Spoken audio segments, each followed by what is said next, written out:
Bueno, bon dia a tothom. Buenos días.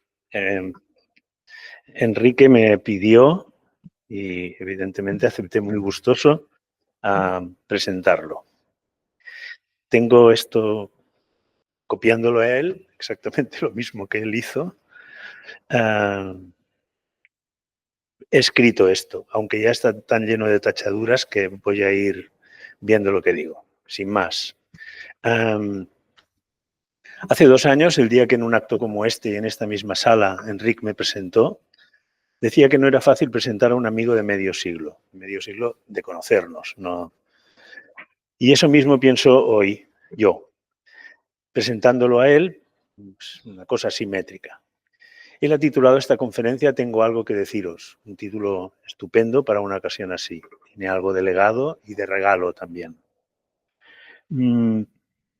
Este septiembre, el 1 de septiembre, Enrique, que estaba removiendo papeles en su estudio de la calle Aribau, me envió un diploma un diploma expedido por la compañía Roca Radiadores, en el que le daba el título de mini arquitecto a un niño que entonces, esto era en 1966, pues ya tendría 10 o 11 años, no sé si la edad de Enrique en esa fotografía. Y ganó esto por concurso, como se hacen las cosas serias, en el Festival de la Infancia.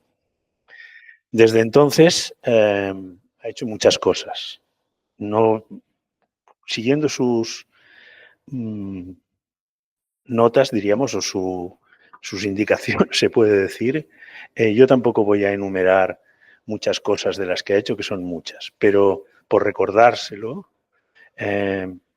Enrique ha escrito sobre Rafael Moneo, una de las primeras cosas que nos sorprendió, dedicando un libro al edificio Bankinter. Ha escrito sobre Domènech y Montaner, una monografía sobre el edificio del COAC, entre otras cosas. Ha sido comisario de varias exposiciones sobre la revista C, sobre la habitación imaginaria de Eduardo Cirlot o sobre el Dau al Set. Y también ha hecho exposiciones de sus fotografías, como Praga, por ejemplo. Y ha tenido la ocasión de invitar a esta escuela a mucha gente durante el tiempo que él ha ocupado la responsabilidad de cultura, entre otras, por ejemplo, a María Belmonte. Con todo esto quiero decir que realmente muestra un abanico de intereses muy singular, muy, muy apreciable debería de ser, y creo que lo es, por una escuela como esta, como cualquier escuela. Una nota más simpática y familiar respecto a su talante, su manera de ser. Enrique, con el que coincidimos con Marta y él cada verano unos días en la playa, por lo tanto lo que digo tiene prueba, está probado, diríamos, tiene un talante que es clásico hasta cuando va en bañador, y es verdad, aunque muchos no se crean que tenga bañador, lo tiene. Algo creo que se le ha pegado de Josep María Sostres, de quien también heredó, si no recuerdo mal, un Renault R8 muy bonito. Y también del Mario Praz, no del Mario Praz que asusta cuando vemos fotos suyas, sino de el magnífico Mario Praz interpretado por Burt Reynolds en aquella película. Aquí se tituló, se tradujo como Confidencias, una película de Visconti sobre precisamente donde el que aparecía este profesor, coleccionista, erudito, etc. Hace unos días, mientras hablaba con él en un barecito en donde nos citamos, me decía algo así. Yo tomé unas notas muy rápidas, pero creo que me quedé con, si no ya me dirá, ya me llamará la atención, pero creo que entendí esto. Me decía que lo que le interesaba o lo que le intrigaba era cómo o para qué creía que servía vivir la historia. Me pareció una cosa muy, dicha así, muy enigmática. Me parece que Enric ve la historia como algo que está por venir. Por lo que está por venir no es tanto lo que aún no ha sucedido, sino aquello que está por descubrir, que en su caso es muy cierto, diríamos.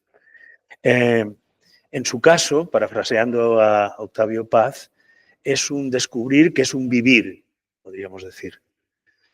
Enric se alimenta de lo que ve y en gran parte a través de fotografías y de imágenes. Enric tiene una cultura, como todos debéis saber, una cultura visual inabarcable, con una mirada que en su caso es una forma de pensar. Las imágenes no son lo que vemos realmente, no son reales. El instante de la vida que recoge una fotografía, él sabe que es irrepetible. Tal vez por eso desde hace unos años las fotografías las hace él mismo, porque lo ha convertido en fotógrafo, yendo así tras los pasos de su admirado Sudek. Se podría decir que se ha hecho fotógrafo movido por la vida misma. Su curiosidad por cómo vivimos la historia me la puedo explicar, no es obligatorio que se la explique todo el mundo de la misma manera, muchos no acordarán con esto, con algo que recuerdo que hizo recuerdo que me lo explicó, no recordaba que hacía ya 3 o 4 años, 3 o 4 veranos concretamente. Enric se fue con Marta hasta Medina del Campo, provincia de Valladolid, para poder ver una pieza renacentista, un palacio campestre del siglo XVI en medio de la nada, una obra de Luis de Vega, un arquitecto, el título es más importante, arquitecto del emperador Carlos I y V de Alemania, que había encontrado esta obra, diríamos, la había encontrado, creo recordar, Enrique en un libro. Y como un detective fue a buscarla y consiguió que su propietario se las enseñase. Les abrió la casa y se la mostró. Allí, viendo aquello, dieron con una mole, un recio volumen cúbico con una torre emergiendo en el centro. Cuento esto porque creo que retrata muy bien su gusto arquitectónico. Una masa sólida, de volumen refinado, aunque no a simple vista, sin alaracas ni gestos, y que guarda un parecido con alguna de las primeras obras de Enric. Recuerdo una en Palafrugell, creo que era. Y al ver lo que después he encontrado de esta casa me recordó, diríamos, a esas de sus obras. Creo que esta manera, diríamos, de perseguir las cosas, no es ir a ver a Alvaralto, es buscar una cosa que seguramente todos no conocemos, muchos no conocemos. Buscarla, creerse que existe, ir hasta allí, dar con ella, conseguir visitarla y, muy importante, encontrar que cuando se llega allí se ve una cosa que ya está arruinada, ajada con el paso del tiempo, no es lo que imaginábamos, otros pensarían, uy, está estropeado y se tiene... Creo que aceptar eso, aceptar cómo es aquello hoy, sí que forma parte, diríamos, de alguien que vive la historia de otra manera y que se la cree de otra manera. En fin, creo que con esto, dicho esto, solo me gustaría acabar deseándole que cada día de esta nueva etapa sea una epifanía para él y esperamos que siga teniendo algo que decirnos durante mucho tiempo. Gracias, Enrique.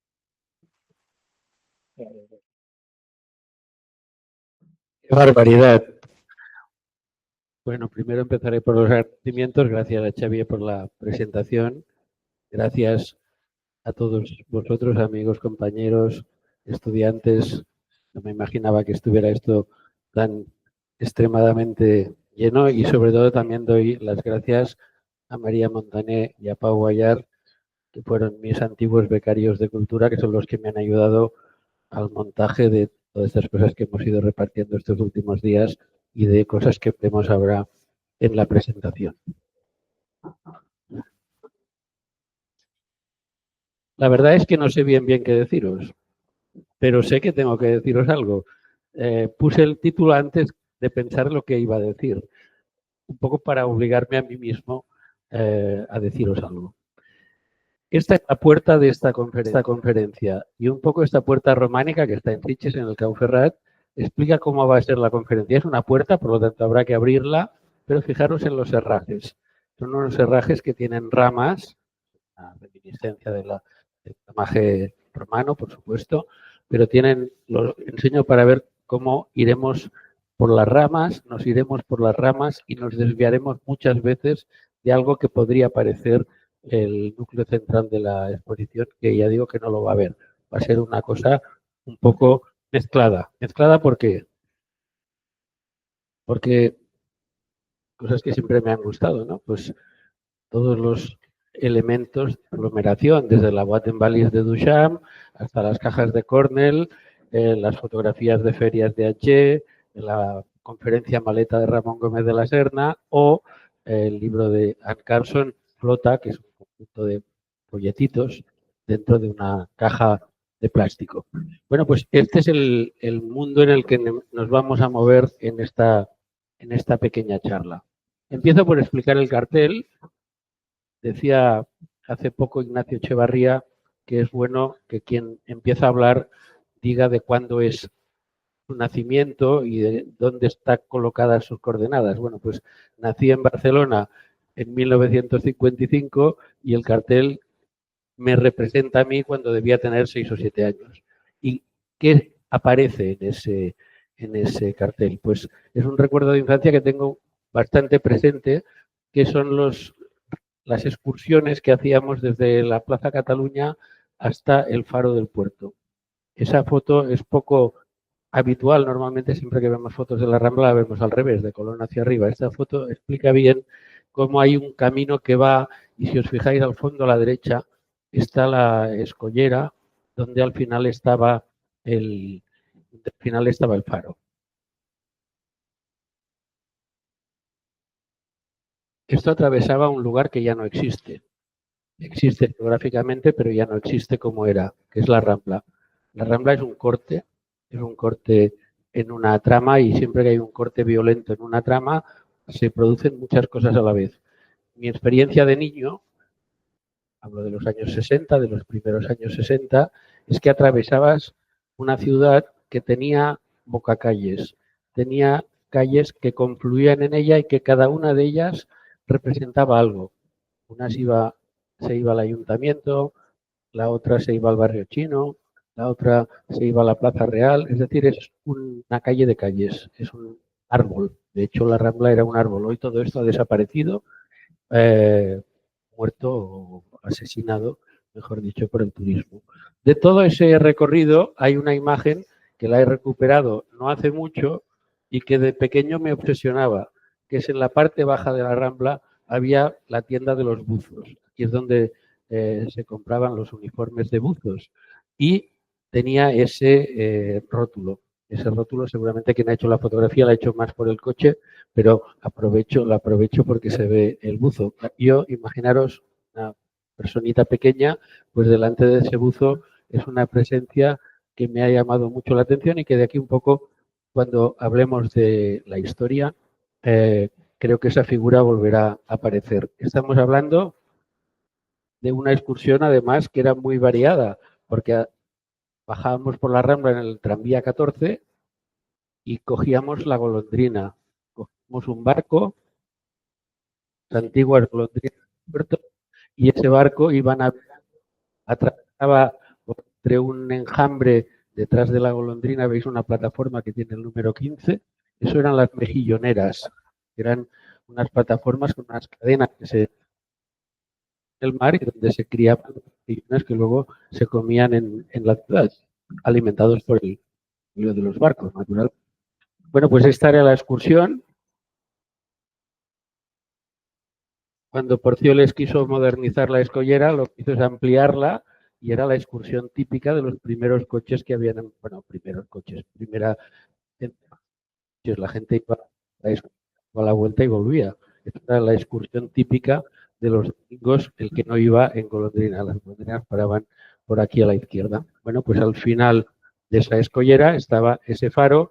Alrededor de ese faro podéis ver unas estructuras ligeras, muy ligeras, y esa es la foto mía que está en el cartel. Yo estaba sentado aquí viendo cómo los pescadores, había muchos pescadores y mucha gente que daba la vuelta, pues esto es la escena para situar dónde estoy yo en esta historia.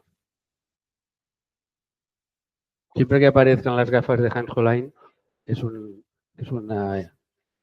pausa, es un cambio de ritmo.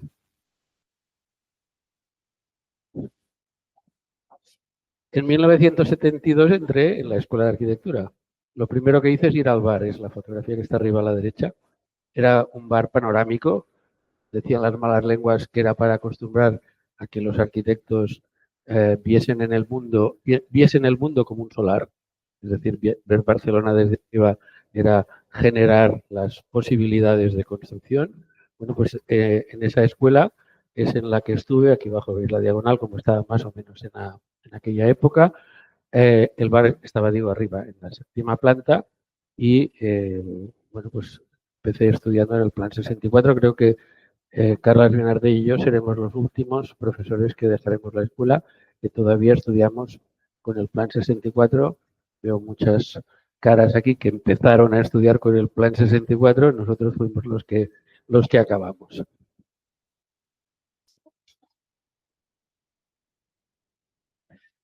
Bueno, muchos años he dado clases de historia y empiezo dando una idea, que es la historia nueva de la familia.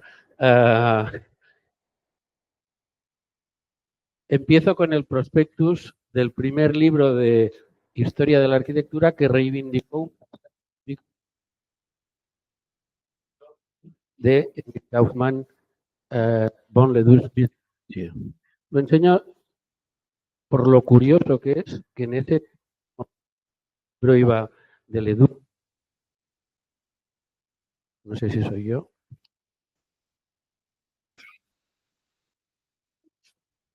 Lo enseño por la figura que hay arriba a la derecha, que es un elemento curioso, porque no habla ni de Ledoux ni de Le Corbusier, es un dibujo de Jean-Jacques Lequeux.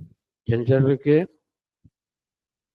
del que luego volveré a hablar, dibujó este castillo, estas cosas que decía Xavier que me gustan a mí, las cosas sólidas con un elemento pequeño que surge de ellas, y esos dibujos no se presentan solos. Luego diré quién era Lequeux, hablaré un poco más de él.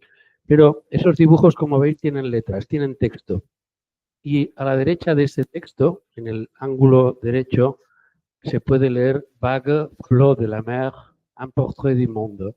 Es decir, ondulaciones y olas del mar, el retrato del mundo. Eso es un poco la metáfora que quiero explicar ahora de la historia. ¿Por qué? Porque efectivamente el mar, el movimiento del mar, se ha entendido como una metáfora de la vida. La vida se produce en circunstancias adversas o benignas en función de si el mar está en calma o si el mar está agitado.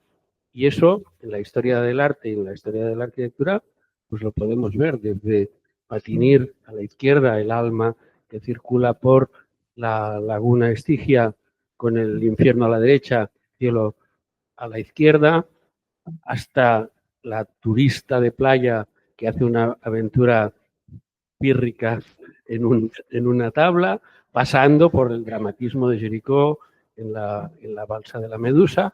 Bueno, pues todo ese discurso se produce en la superficie del agua. Pero para entender la historia, creo que es mejor utilizar otra fotografía, que es que, ¿qué le falta a la superficie del agua para hablar de historia?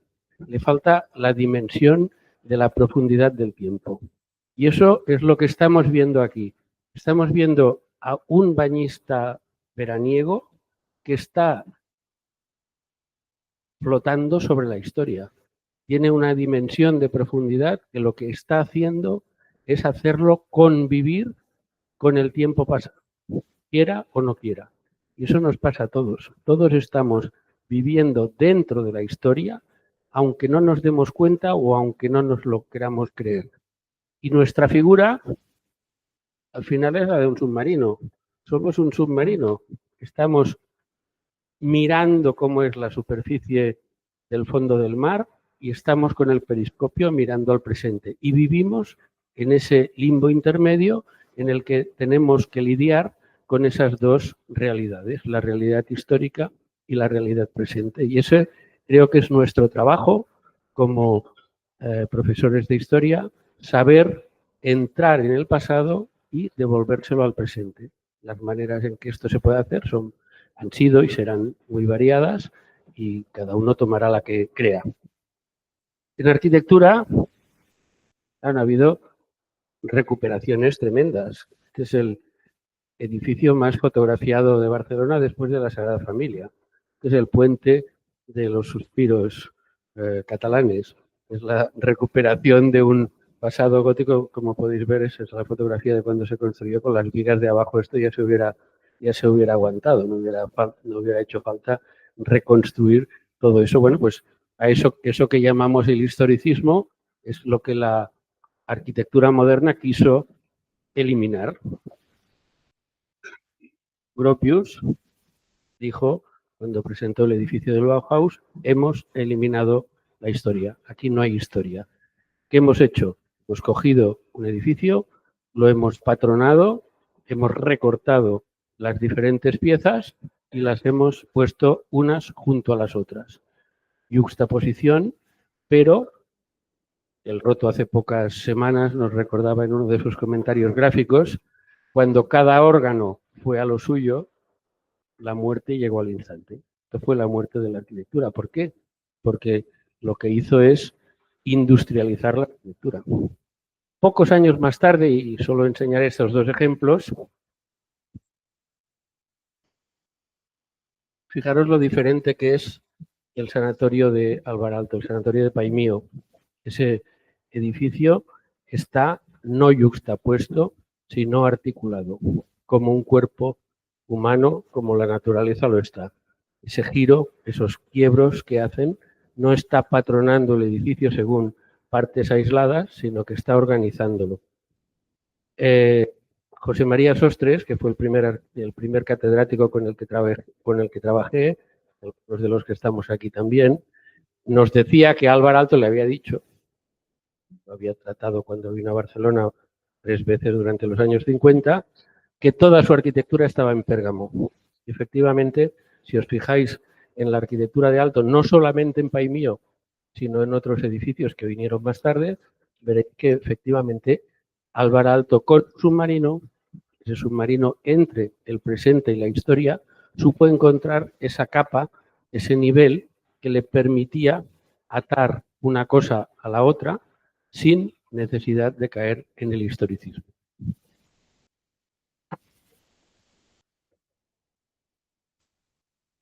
Que eso que tiene la arquitectura griega. Esto es Louis Kahn, esto es la biblioteca de Exeter. La biblioteca de Exeter no es un edificio, son dos. Y fijaros cómo están colocados. Están mal colocados. Para la mentalidad racionalista están mal colocados, porque hay algo que nos inquieta de esa posición.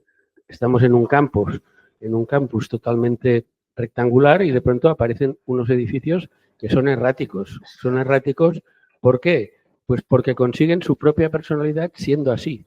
Si fueran perpendiculares no lo serían. El edificio que luego, pues, el Cursal de Moneo sale de aquí, por ejemplo, ¿no? Esos edificios que tienen ese,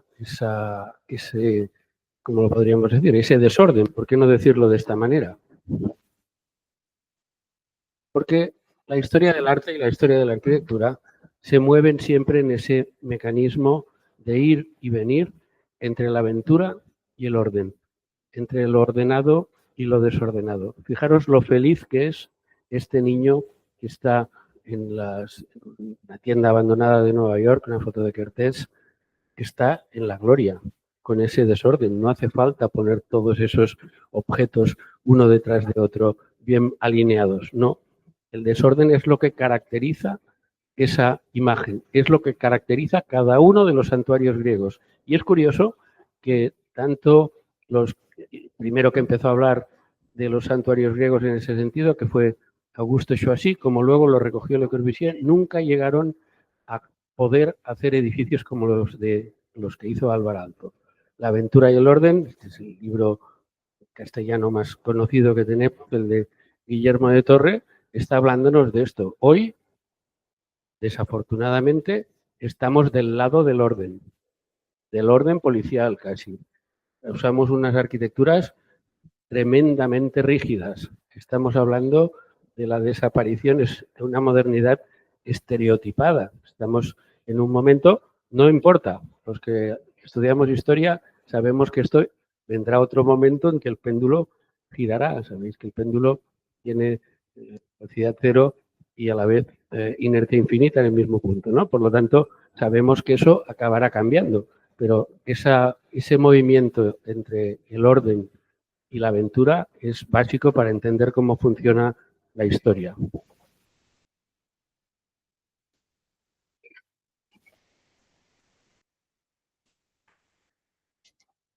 Bueno, pues ya que hacemos historia, vamos a hablar de cosas que han desaparecido o que no han existido. Barcelona es una ciudad, no es muy diferente de muchas otras, pero tenemos piezas que han existido y piezas que no han existido y que podrían haber existido. Ahora os enseño esta simplemente un muestrario, ahora pasaremos a otra un poco más importante. Bueno, pues aquí tenemos ese tobogán que estaba delante del Parlamento de Cataluña, que de los toboganes metálicos más importantes que hubieron en Europa a principios de siglo, o ese proyecto, imaginaros Montjuïc, coronado por ese gigantesco rascacielos que se llamaba el Palacio de los Catalanes, o que se debería haber llamado el Palacio de los Catalanes.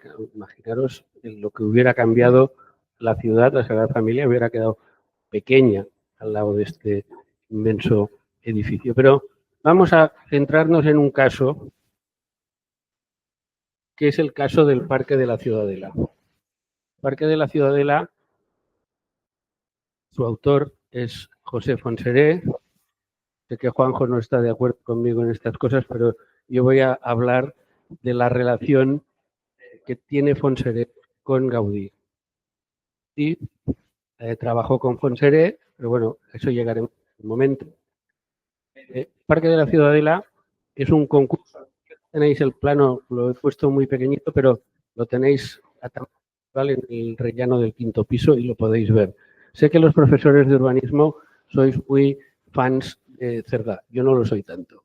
La ciudad de Cerdá es una ciudad que es básicamente un trazado. Cerdá sabía mucho de trazados, pero en cambio una ciudad yo creo que necesita algo más.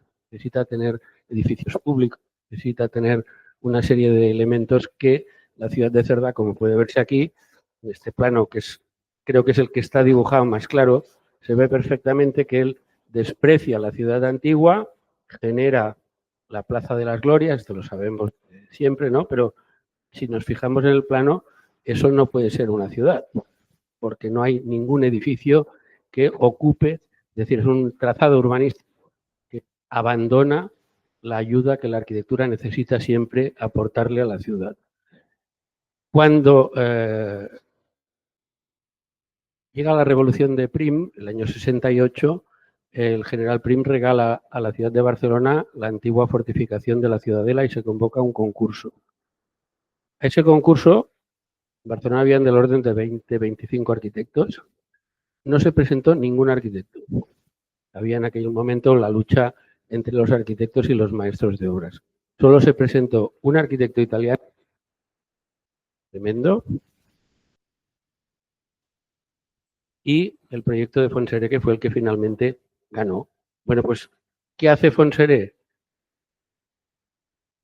Junta lo que es la idea del jardín inglés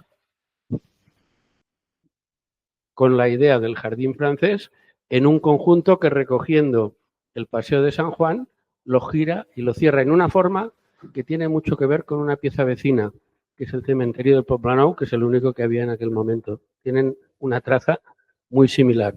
Y esto lo parte en dos cosas. ¿Qué hace? A la derecha coloca un palacio de la industria, estamos hablando de 1872. Este es el plano del año 73, después de la discusión que tuvo con el ayuntamiento, y así es como se fijó el proyecto. Y luego generaba todo un barrio de viviendas, que era este, con unos porticados. Además, añadía, todavía lo tenemos, el primer edificio metálico que hubo en Barcelona, que es el edificio del Borde.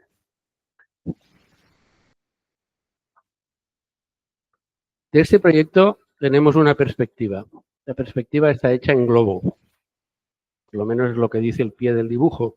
No sabemos si el globo se levantó verdaderamente o si quien lo dibujó, que se llamaba Castelluccio, que era un gran escenógrafo del liceo, tuvo la suficiente ciencia perspectiva para hacerlo en su mesa sin necesidad de levantarse en globo. Y aquí se ve cómo hubiera sido la Barcelona de 1800, el dibujo es de 1883. Se ve en primer término ese Palacio de la Industria, se ve el jardín inglés detrás, se ve la cascada, ahora hablaremos de aquí un momento de la cascada, que lo que está haciendo la cascada es negarle la posibilidad a que la Meridiana llegue al puerto, que eso era la idea que tenía Cerdá. Cerdá quería que la Meridiana, como una de esas dos vías importantes de la ciudad, llegase al puerto. Lo que hace Fontserè es colocar un elemento que no permitirá que la Meridiana llegue aquí.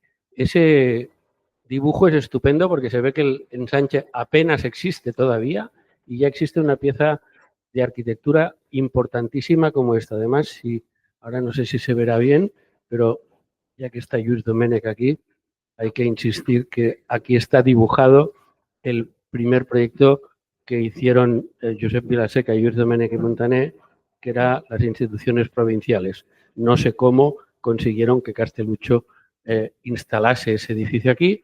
Si se hubiera hecho ese edificio, ahora estaríamos hablando allí, porque ese edificio, entre otras cosas, tenía que ser la Escuela de Arquitectura. Bueno, pues esta posibilidad murió.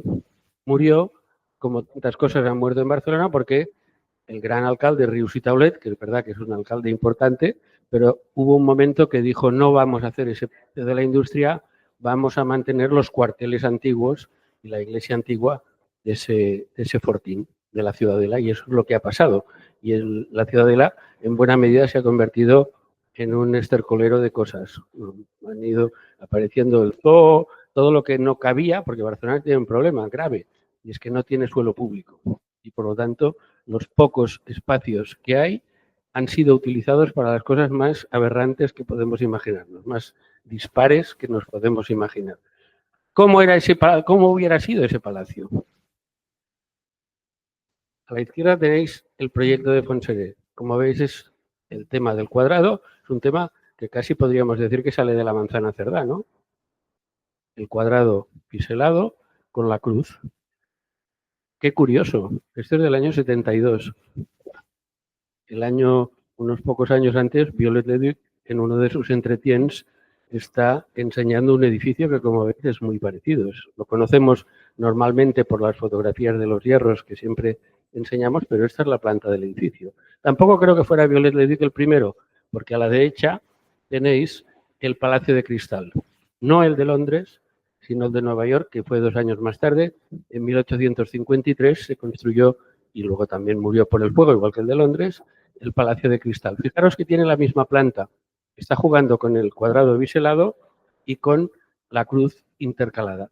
De ese edificio luego aparecieron otros que fueron variantes. El Mercado de San Antonio, por ejemplo, es una variante girando 45 grados el mismo patrón. Bueno, pues este es un edificio perdido. No lo podemos tener porque nunca se llegó a construir. Pero sí tenemos la cascada. No como era, pero tenemos la cascada. En el primer proyecto, en el proyecto que presentó al concurso Fontserè, arriba a la izquierda, ya dibuja una gruta. Cuando se acaba la Meridiana ya hay una gruta que, de hecho, está representando la llegada del agua a Barcelona, es decir, tiene una historia un poco más larga, pero la gruta ya está. Cuando gana el premio, Fontserè se va a París. Estamos hablando de 1872. No hay tren para ir a París. El túnel de los Pirineos está hecho. ¿Cómo se va a París normalmente? Se va en barco a Marsella y de Marsella se va en tren a París, que sí hay tren. ¿Qué pasa en ese camino?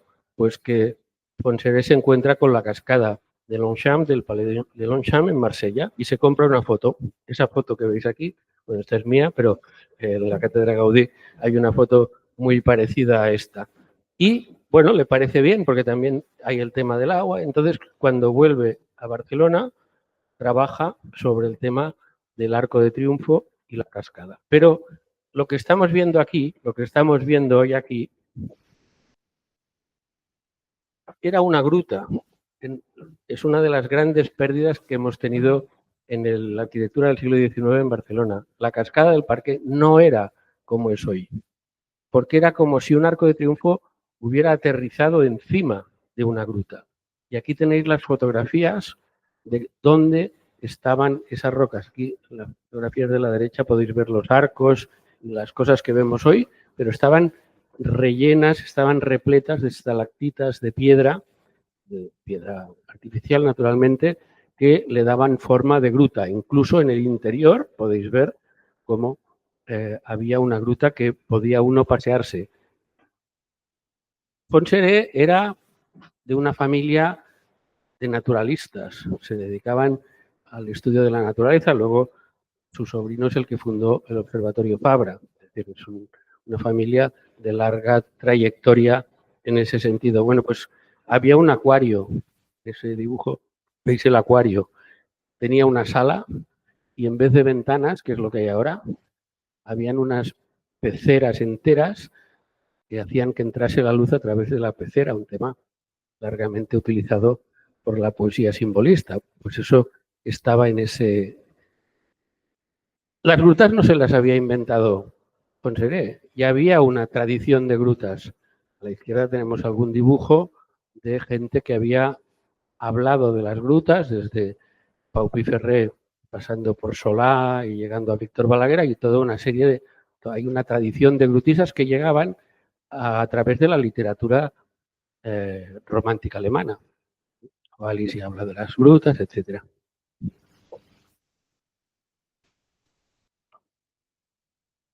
La gruta llegó a ser algo popular. Aquí tenéis la famosa novela, supongo que alguna vez habéis visto, de Eusebi Planas, que es la historia de una mujer. Es una historia gráfica, una novela gráfica. Eso ya estaba inventado hace muchos años, no es una cosa de ahora. Bueno, pero en la novela gráfica se ve una lámina en la que la mujer, es una mujer que quiere prosperar y que se va relacionando, pues está en la gruta del... ¿Qué clase de peces le gustan a usted, Clarita? Los que más se menean, Marqués. Bueno, pues esto es el pie de la ilustración. Antes Xavi hablaba de los actores de Visconti. El señor que está, el señor Marqués, parece por Lancaster en El gato pardo. Bueno, pues para que no dudéis de las grutas y de Fontserè, os recomiendo que vayáis al Parsamà, que está arriba a la derecha, o a una ruina estupenda que está aquí al lado en Cornellà y que nadie nunca va a ver, que está también en un parque de los Samà, pero que está en Cornellà, y queda esa torre entre unas rotondas. El otro día que nos hablaban de las rotondas, pues están en el interior de una rotonda esta magnífica roca con gruta y con escaleras que suben. Pero en Barcelona siempre pasan estas cosas que salen mal. Cuando José Antonio Acevillo fue arquitecto jefe, quiso acabar los pórticos de Chifré. Y bueno, pues intentó acabarlos. No lo intentó, lo consiguió, pero mal. Fijaros en la línea de... ¿Cómo puede ser que a alguien se le ocurra reconstruir una arquería y que se le escape una alineación? Por más familia casamichana que se llamara, porque se llamaban así y tenían derecho a vuelo. Pero eso no puede ser. O lo hacemos o no lo hacemos. Y luego cuando os paseáis por abajo, claro, cuando reconstruimos una cosa que ya no es su época, ¿qué pasa? Que está todo abandonado, que no se usa para nada. Si pasáis ahí por la noche, veréis que es un cadáver de ciudad más que una ciudad verdadera.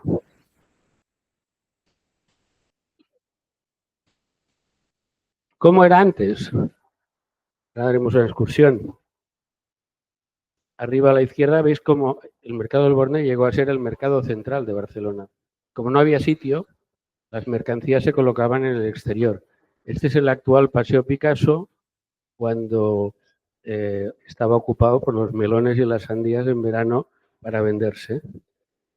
Y los que compramos postales, los que coleccionamos fotos, hay veces que tenemos una suerte excelente, estupenda, ¿no? Fijaros en esa foto de arriba a la izquierda, no sé si veis algo que es casi imposible de conseguir. Es que haya un melón flotando en el espacio. Ese es el momento de la creación. Cuando no hay gravedad, cuando la gravedad desaparece. Aquí hay muy pocas obras en las que esto se pueda ver. San Joan de Boí, la pintura que tenemos en el Menac, fijaros que esa lapidación, claro, es un tema diferente, es otra cosa, ¿no? Pero en el siglo XII alguien supo detener la pintura en el momento en que las piedras están flotando en el espacio. Y a la derecha un cuadro que habéis visto muchas veces, seguramente el Circo de Seurat.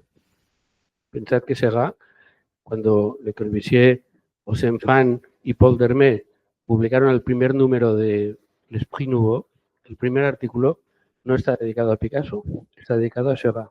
Es el segundo el que está dedicado a Picasso. Bueno, pues, ¿por qué enseño este cuadro? Porque ese cuadro también tiene un momento de ingravidez. Fijaros en este saltimbanqui. El saltimbanqui está pintado en el momento en el que la gravedad es cero. Está colocado en suspensión. Ese es el momento feliz. Ese es el momento feliz en el que Yves Klein se tira al vacío. Este es el momento de la creación. El azul Klein es el espacio al que él quiere llegar.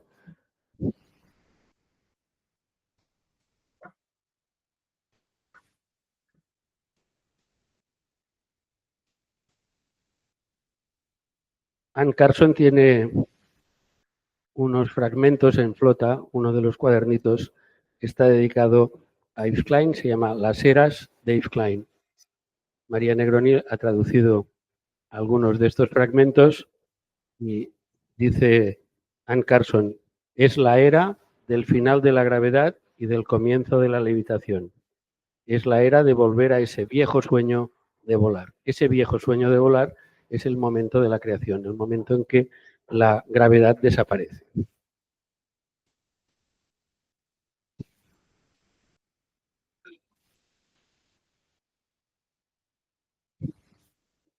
Agradezco mucho que el último número de Quaderns se llame en tono imperativo dibujad, porque eso es, ahora hablaremos de algo de lo que creo que la escuela tiene que recuperar. Dibujad, por favor, dibujad. Porque la arquitectura sin habilidad manual de dibujo no existe. Es la manera más natural de relacionar el pensamiento con el papel, a través de la mano, a través del movimiento de la mano.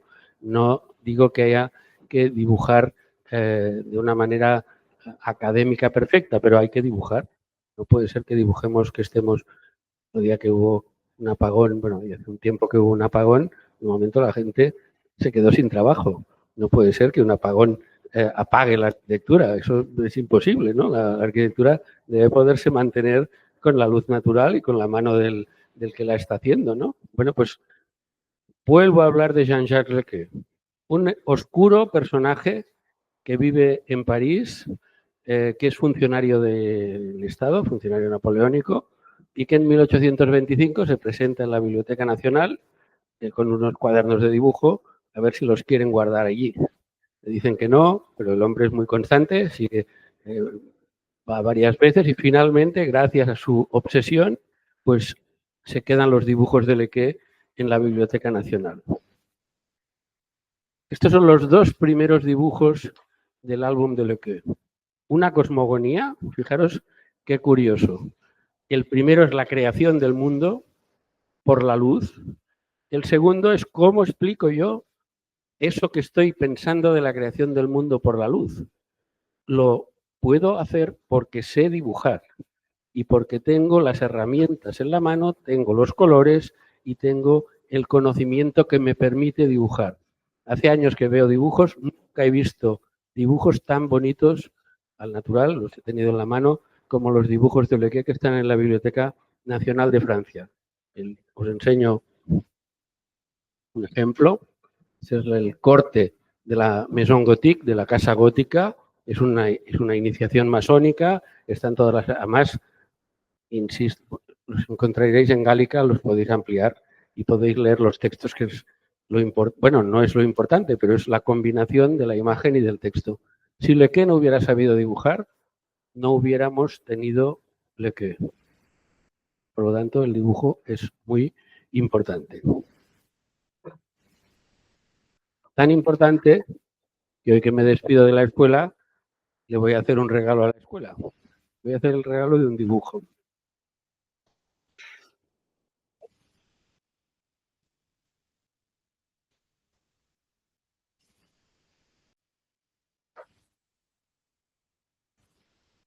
Este es un dibujo hecho por un estudiante de la escuela, se llama Pejuan, Bautista Pejuan, fue ayudante de Rogen en las obras de Ripoll, y luego lo ayudó también en las obras de la exposición del 88, y es un dibujo, no es original suyo, es una manera que había de enseñar arquitectura en aquel momento. El dibujo es del año 86. Se cogían las láminas de los entretiens de Violet y se dibujaban. Claro, los entretiens son en blanco, pero había que inventarse el color, había que utilizar una técnica que Violet nunca había utilizado, que es esta técnica minuciosa de la acuarela y la tinta. Luego Jujol se cuidó de desmontar y de transformar, pero esa es la manera que se enseñaba arquitectura a través del dibujo, y este es el regalo que hago a la escuela.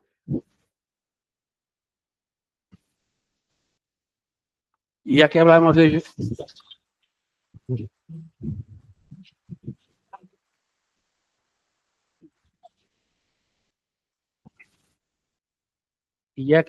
ello, Jujol, enseño un dibujo hecho bajo su tutela por un personaje muy curioso. Dibujos a la izquierda, está a la izquierda, lo tenemos aquí en el archivo. Es un dibujo de Alfonso Buñuel. Ahora diremos quién es Alfonso Buñuel. El encuadre me llamaba la atención siempre porque es una de las puertas laterales de Santa María del Mar. A la derecha podéis ver cómo es esa puerta, es la puerta que da al Fossar de las Moreras. Una puerta importante.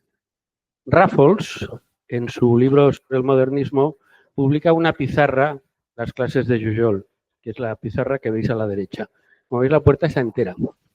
Pero en cambio, Buñuel dibuja solamente ese fragmento. ¿Quién era Alfonso Buñuel? Pocas veces en la escuela hemos tenido un personaje de ese calibre cuando era estudiante, como cuando han sido mayores hemos tenido gente de gran calibre, pero de estudiante no. A la izquierda tenéis la última fotografía casi entera de la generación del 27. Está hecho en mayo de 1936. Aquí tenéis a Guillermo de Torre, tenéis a Pablo Neruda, a Rafael Alberti, a Luis Buñuel, a Federico García Lorca, a Alberto, tenéis a la plana mayor de la generación del 27.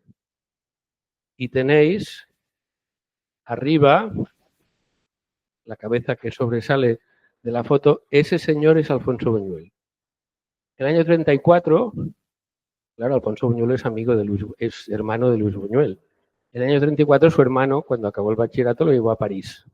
Le presentó a Max Ernst y luego se fueron a Bruselas y le presentó a Magritte. Bueno, pues Buñuel, Alfonso, volvió a España con los libros de collage de Max Ernst. A la derecha, antes de que pase la diapositiva, los años 50, ya cuando acabó la carrera de arquitecto en Barcelona. Bueno, ¿por qué viene a Barcelona? Pues porque él ha empezado a estudiar arquitectura en Madrid, pero dado la guerra, dado que su hermano está denunciado por comunista, etcétera, etcétera, pues decide apartarse y venir a Barcelona. Bueno, pues en Barcelona es donde encontramos esa historia. A la derecha lo veis en el museo, a la derecha en la Plaza Murillo del Museo del Prado, está con Pepín Bello, otra personalidad del aquí en medio, en la foto de la izquierda, lo vemos con Dalí, lo vemos, ese es el ambiente de Alfonso Buñuel. Y cuando vino de París, pues aprendió a hacer collage muy rápidamente. Hay una revista, los que seáis de Zaragoza, la revista de vanguardia de los años 30 en Zaragoza se llama Noreste. Y en Noreste aparecen los collages de Alfonso Buñuel, que aquí veis, solo os enseño uno, Y a la derecha veis la nómina de amigos que tenía. Todos los que escriben en la revista son los que están en la foto que hemos visto hace un momento. Y a la derecha, curioso, todos los collages de Max Ernst, la mayoría son en blanco y negro, los de Alfonso Buñuel también.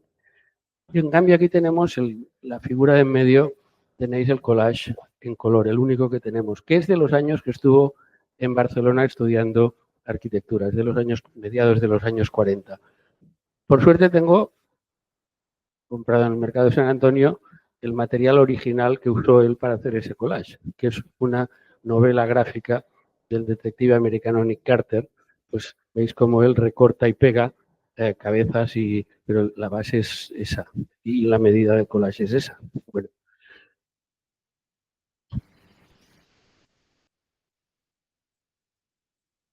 Claro, ¿por qué el encuadre? ¿Por qué el encuadre de esa entrada de Santa María del Mar? Pues no lo sé, pero la cuestión es que Buñuel fue muy importante en la historia de Jujol y es una de las pérdidas grandes que creo que tenemos en esta casa. Tal vez algún día salga. Pero cuando murió Jujol, Raffles hizo un artículo un poco corriendo en la revista Destino. Curiosamente, en esa revista Destino aparece la frase maravillosa de Jujol sobre el color. Dice Raffles: él mismo, Jujol, le dijo a Alfonso Buñuel, autor en sus días escolares de una ferviente monografía sobre el caso Jujol, que en la refulgente tormenta cromática desea colores que sean salsas que se mezclan y cohetes que exploten. Así era la magnífica pieza colorística, la desaparecida tienda Mañac, en la calle Fernando. Unos meses después alarga ese artículo Raffles y lo publica en uno de los números de Quaderns, un número monográfico casi dedicado a Raffles. Insiste 4 o 5 veces sobre la importancia de Buñuel y de la lectura de Buñuel. Claro, imaginaros, o me quiero yo imaginar, no sé si os puedo obligar a vosotros a imaginaros o os puedo sugestionar a imaginaros. Claro, Jujol se había casi inventado en las piezas de los florones debajo de la sala hipóstila. Por lo tanto, es posible que se entendiesen Buñuel y Jujol. Es posible que de collagista a collagista tuvieran cosas y eso Raffles le reconoce a Buñuel la virtud de haberle estirado a Jujol esas palabras, las pocas palabras que sabemos que dijo Jujol, que han quedado, bueno, dijo unas cuantas más, pero de las pocas que son dignas de mención. Bueno, pues, ¿por qué este encuadre? Fijaros en la planta, curiosa planta de las arquivoltas de la entrada de Santa María del Mar. Y fijaros en la forma del banco del Parque Güell. No hay planta del banco. Las plantas que tenemos de Gaudí del Parque Güell no tienen la planta del banco. Luego hay gente que la ha dibujado, tal como está, la han levantado, etcétera, pero no hay plano original. Es posible que esta forma y esta forma estén hermanadas, es decir, que podamos hacer arquitectura a través de ese submarino del que hablábamos hace un rato, recuperar formas de la historia y transformarlas en el mundo moderno a través de una visión propia, de la creación de unas gafas propias.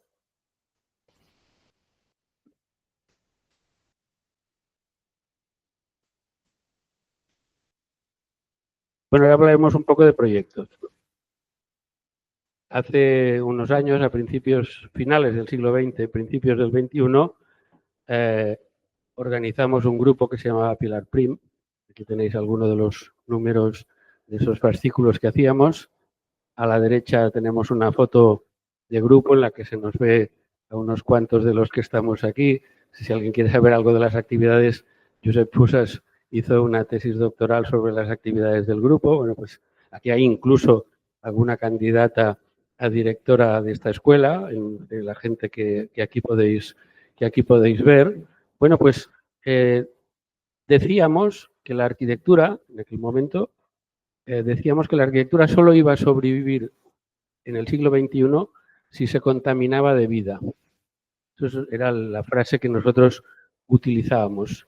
Hay quien podría pensar que desde entonces hasta ahora algo de esto ha pasado. Pero es verdad que han habido ciertas ideas que han intentado meter la vida en la arquitectura, pero a un coste elevadísimo, tan elevado que la arquitectura ha tendido a cero. Y ese es un problema que nosotros no queríamos proponer. Nosotros decíamos que la arquitectura había que contaminarla de vida, pero no había que aislarla de la vida. Y eso es un poco lo que ha pasado. Esa modernidad estereotipada que hablaba antes es un poco esto, todas las normativas, todo lo que ha ido pasando durante esos años ha ido en contra de la arquitectura. A lo mejor ha facilitado algo la vida, pero no creo que mucho.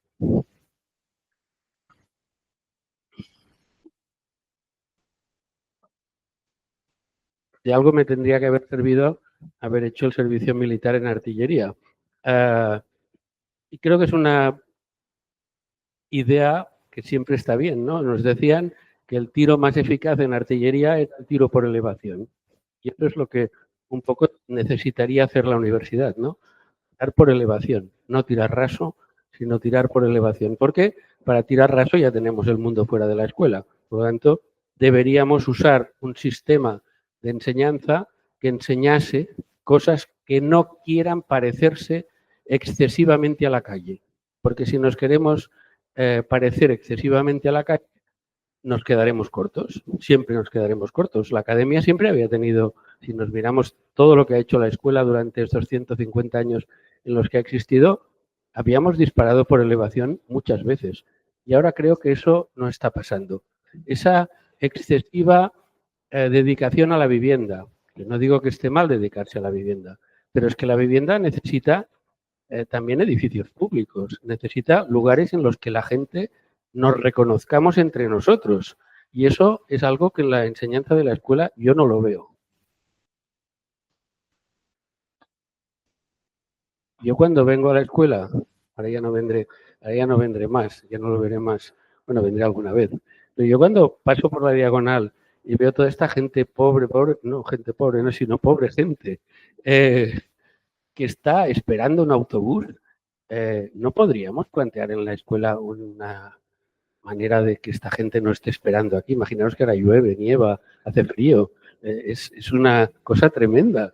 ¿No podríamos hacer unas estaciones de autobuses que fueran unos lugares arquitectónicamente adecuados y colocados en la ciudad de una manera que tuviéramos respuestas para cosas que luego el mundo las va a aceptar o no? Eso a mí no me importa mucho, pero que por lo menos nuestros estudiantes tuvieran las herramientas de propuesta.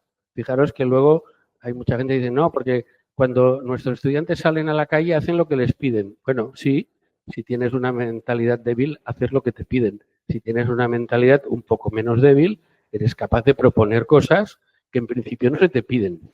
Por lo tanto, la relación entre el mundo y lo que uno propone es una relación plástica, sí, pero hay que tener un cierto vigor para plantearse enfrentarte a las malas ideas que se te proponen.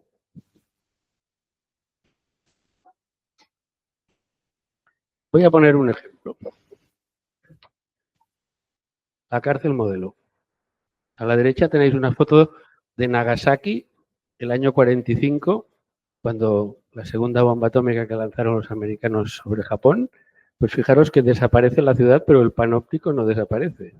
Bueno, la traza del panóptico no desaparece. Bueno, pues este es nuestro edificio.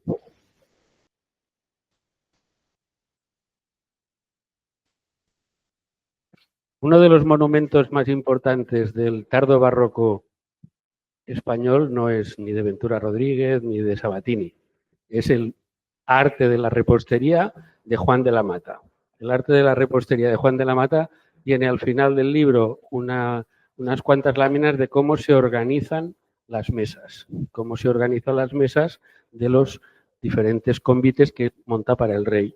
Este es un convite para 90 personas, alrededor de esa forma de la mesa, que reconoceréis todos una vaga alusión al San Carlino de Borromini, Bueno, pues hay esos platos, esos 90 platos. ¿Y qué organiza esta mesa? Un panóptico.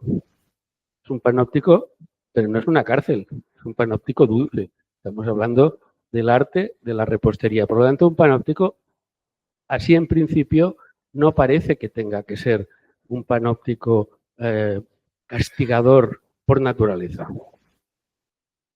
Pero hoy tenemos en Barcelona, hace ya muchos años que la cárcel se desocupó y tenemos un bulto en medio. Tenemos un punto en medio que nadie sabía qué hacer con él. Bueno, sí, se han convocado varios concursos, se han hecho varias cosas, pero la cuestión es que sigues pasando por delante y sigue estando igual. Por lo tanto, ¿qué podríamos hacer? Pues la podríamos contaminar de vida.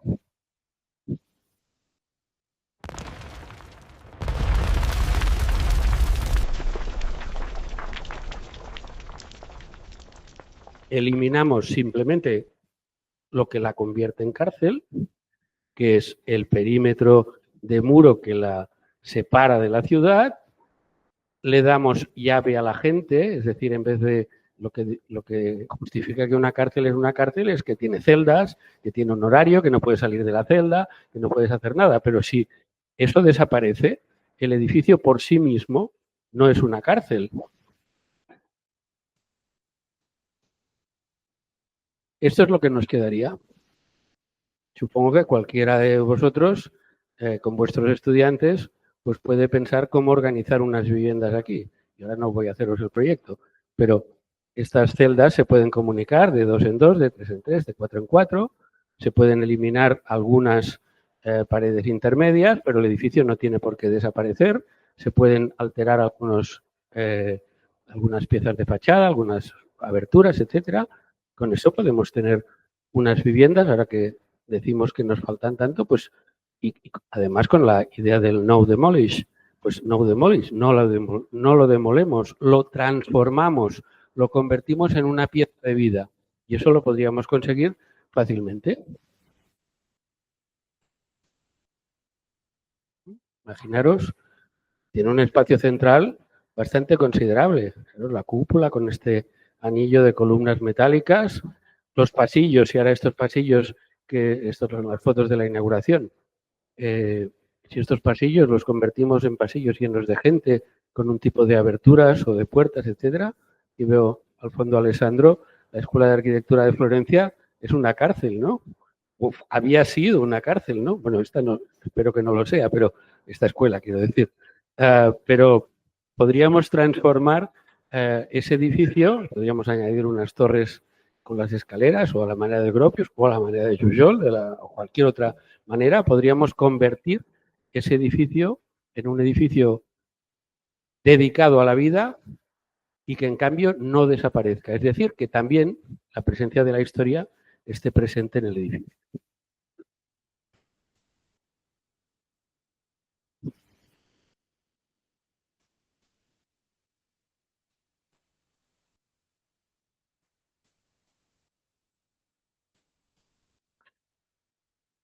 Bueno, ya casi vamos acabando porque os enseño esta idea ambivalente que siempre tienen las cosas de lo trágico y de lo infantil.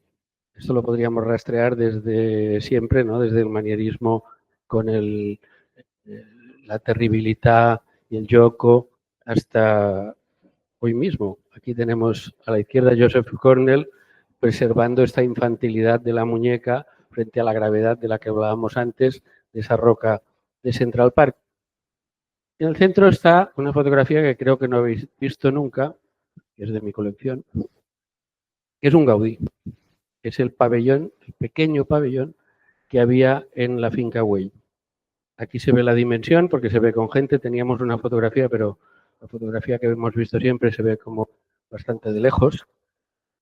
¿Qué estamos viendo? Estamos viendo un captador de energía. Un captador de energía, siempre hemos dicho que la arquitectura capta la luz y se modela por ella. Pero lo que estamos viendo aquí es un sistema musical en el que el fleco de la cubierta es un manto de cascabeles En la parte alta veis unos báculos con campanillas y cascabeles de diferentes medidas. Por lo tanto, ¿esto a qué está sometido? Está sometido al viento. Y así como la luz, los arquitectos sabemos controlarla, el flujo del aire es azaroso. Y por lo tanto, ese edificio genera una música azarosa. Galdric ha estudiado las campanas de la Sagrada Familia. Las campanas de la Sagrada Familia tocaban a un horario determinado. Aquí no. Aquí el aire sopla aire. Por eso lo decimos así, ¿no? Y por lo tanto, esa búsqueda de lo azaroso está también en la obra de Gaudí. Obra, el libro de Violet lo pongo allí porque Violet, que lo tenemos por el padre del racionalismo moderno, en la última obra que escribió en vida, se llama El arte ruso. No había estado nunca en Rusia, pero escribió El arte ruso como esa búsqueda de lo oriental, lo desconocido y algo de ese arte ruso. Es posible que Gaudí le regalasen ese libro porque iba a acabar la carrera el año siguiente, pues algo de oriental tenemos en esa cúpula un poco acebollada.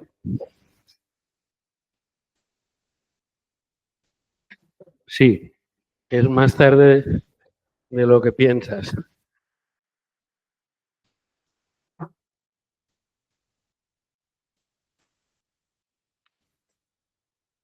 Bueno, esto no lo he escrito yo. Esto es David Marson en su último libro, que se llamaba La última novela, le atribuye a Baudelaire esa frase. Dice que Baudelaire rompió las manillas de su reloj y escribió esa frase alrededor. A la vez, y sigue, dice, pero siempre hay más tiempo. La novela de Marson siempre provoca esas dualidades. Dice, siempre hay más tiempo del que uno espera. Sigue, dijo Malcolm Lowry para quien no lo hubo. Enrique Vilamatas usó esa cita en su último libro, en Canon de Cámara Oscura, y dice, es verdad, es más tarde de lo que creo, salvo que no exista el tiempo. Pero bueno, yo ahora no me voy a enrollar con una discusión sobre el tiempo, porque creo que ya con esto es hora de irse, y por lo tanto os dejo con los elegantes. Me debo marchar. Hasta siempre.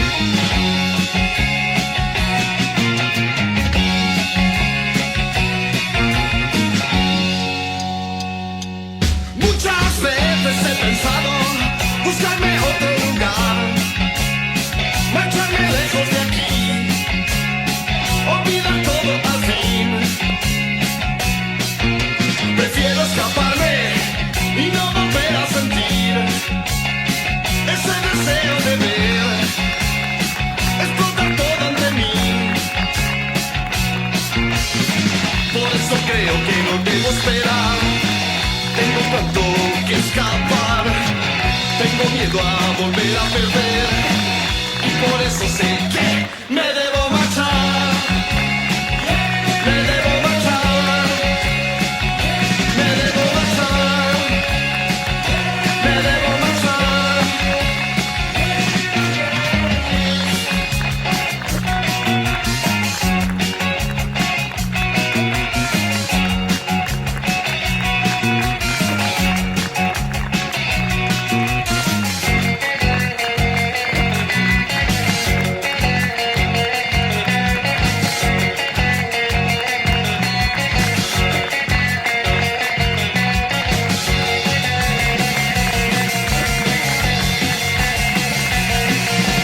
Muchas veces he pensado buscarme otro lugar. Prefiero escaparme y no volver a sentir. Por eso creo que no debo esperar. Tengo pronto que escapar. Tengo miedo a volver a perder. Y por eso sé que me debo marchar. Me debo marchar. Me debo marchar, me debo